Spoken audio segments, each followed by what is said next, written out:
أعوذ بالله من الشيطان الرجيم بسم الله الرحمن الرحيم الحمد لله رب العالمين الرحمن الرحيم مالك يوم الدين إياك نعبد وإياك نستعين اهدنا الصراط المستقيم صراط الذين أنعمت عليهم غير المغضوب عليهم ولا الضالين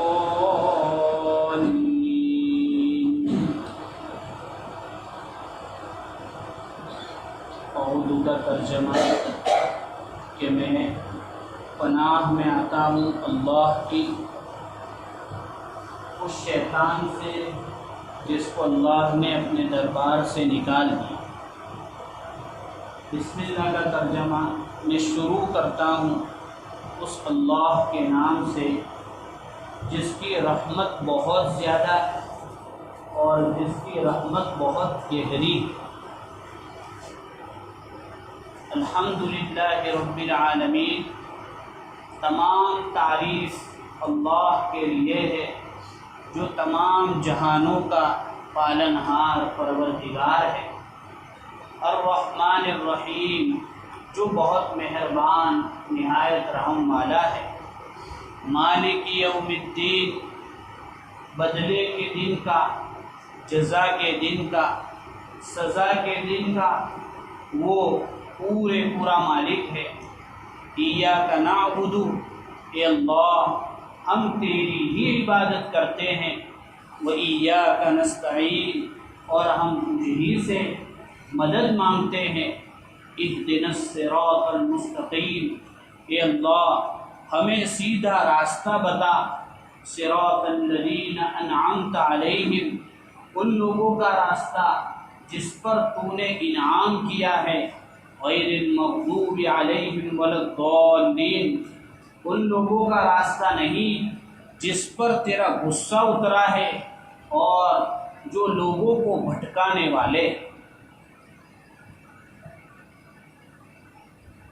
بسم اللہ پر ہم سب کا عمل الحمدللہ چل رہا ہے کہ ہمیں ہر کام کے شروع میں بسم اللہ پڑھنا ہے۔ اس کے بعد ہم نے دوسری آیت پڑھی تھی، اس میں بتایا تھا کہ سب سے بہترین دعا الحمدللہ ہے، تو ہمیں اپنی دعا شروع کرنی ہے الحمدللہ سے۔ اس کے بعد درود شریف پڑھنا ہے، اور الحمد کے متعلق ہم نے یہ بھی پڑھا تھا کہ اس کی برکت سے جب الحمدللہ آدمی پڑھتا ہے تو ثواب اور وزن کا جو ترازو ہے اللہ کے وہاں بھر جاتا ہے۔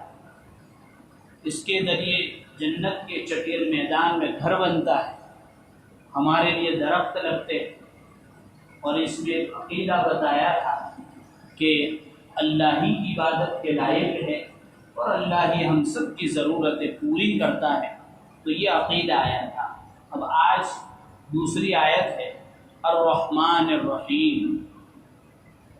رحمت، الرحمن اور رحیم دونوں رحمت سے نکلے ہوئے لفظ ہیں۔ کیسے لفظ ہے؟